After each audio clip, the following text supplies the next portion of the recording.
Hey BMX racers, if you saw this video, did you notice this? When you watch really good riders, it's easy to get mesmerized by the incredible things that they do and completely miss the small details that make them ride so well. For example, I saw this clip of Ross Cullen absolutely flowing through the third and fourth straights on the technical Manchester track. And the thing that stood out that a lot of people probably missed was how stable his head and his eyes were the entire time. Today, I want to break down why that matters, what the research actually says about vision and performance, and how you can start practicing this skill on and off the bike. So let's jump in.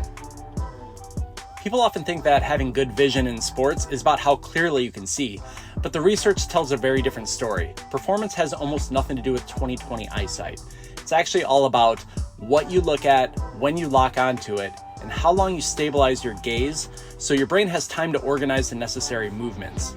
This idea is a foundation for a concept called quiet eye. The quiet eye has been studied across a ton of sports like basketball, golf, hockey, soccer, and it also applies really well to sports that involve speed like Formula One, motocross, and definitely BMX racing. There's a lot of research on this topic, but a 2016 meta-analysis summarizes it really well. Here are a few big takeaways. Number one, experts keep their eyes stable significantly longer.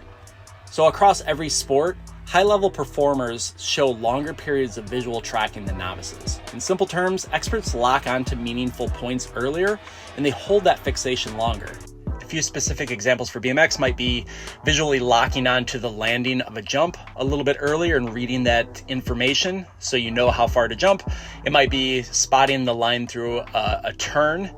It might be looking ahead and seeing what the rider ahead of you is doing, or it might be just getting your eyes up and looking a little bit farther through a rhythm section so the jumps don't come up on you quite so quickly. Number two, the longer the quiet eye, the better the performance. Researchers also found that for individual athletes, performance depended heavily on where they looked and how long they look at it. So they tracked their successful versus unsuccessful attempts at their sports and found that they were able to lock on and fixate for a little bit longer to that critical point in their successful attempts versus their unsuccessful attempts. When you give your brain more visual information and give it longer times to process it, you'll tend to get cleaner and more accurate movement. The athletes who visually locked in were more accurate, more consistent, and made fewer mistakes. Number three, the quiet eye is trainable. This is where things get exciting for me. In that meta-analysis, they found that athletes who trained their ability to steady their gaze significantly improved their performance in their sport. In fact, that study reported that when athletes doubled their ability to visually lock onto a target, their performance improved by nearly 50%. I don't know about you, but improving a bike skill by 50% sounds pretty good to me. Across multiple sports, quiet eye training outperformed technical cues. This means that teaching an athlete what to visually perceive works better than telling them how to move. Pump earlier, hinge your hips, shift your weight, all of that is less effective than simply improving what the athlete sees and when they see it. Here, let me show you something. These clips are from that same riding session with Ross and a few other riders. Now watch the first two riders. Their gaze is stable, forward, calm, and they just flow through that technical rhythm section cleanly. But now watch the next three. There's far more head movement, more visual noise as they're looking down and looking up, and just more bobbing around through this section as they kind of struggle to get through it. Just to be clear, the goal is not to freeze your head. The goal is to stabilize your eyes. When your eyes stabilize, everything else tends to follow. Your balance, your timing, and your flow. Understanding your peripheral vision is crucial for improving your quiet eye technique. I found this stat to be really interesting. So you only have about 2 degrees of full clarity at the center of your vision. And at just 5 degrees off the center, you lose about 75% of your clarity.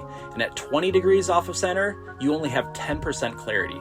But this doesn't mean peripheral vision isn't important. It's actually incredibly important. Here's how it works. So your eyes pick up the target clearly. You lock onto that long enough to gather the information you need. And as you move forward, the target drifts into your periphery. Even though it's a little blurry, your brain still picks up the motion, the timing, and the spatial cues. On a BMX track, you must be constantly looking ahead to see what's coming. Quiet eye isn't about locking on and staring at one spot. It's about selecting the right target, locking onto it, gathering the information, and then letting your peripheral vision kind of do the rest of it. Here are a few simple ways that you can develop this skill in a low-pressure environment like a parking lot. So number one, when you're riding, look farther ahead and pick out a target. Choose a crack, a leaf, or a painted line. Number two, pick up that target's information. Really notice its size and shape and the distance. This teaches your brain to process what you see instead of reacting to it at the last second. Number 3, keep your gaze forward as you allow that object to move into your peripheral vision and towards you. As that target approaches you, don't stare down at it. Keep your gaze forward and look for that next object you're trying to pick up. This doesn't just have to be done on a bike. You can do this while walking or driving your car.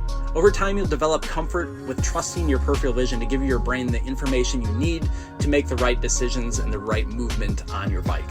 Quiet eye isn't just a cool research topic, it's one of the strongest predictors of high-level performance across sports, and it applies perfectly to BMX, especially when you're navigating obstacles at high speeds. If you found this helpful, share it with a friend and subscribe for more BMX training information. Oh, and if you need some help with improving your gait starts, I have a program called Gait Start Transformation. I'll put a link below in the description. I'll see you on the next one.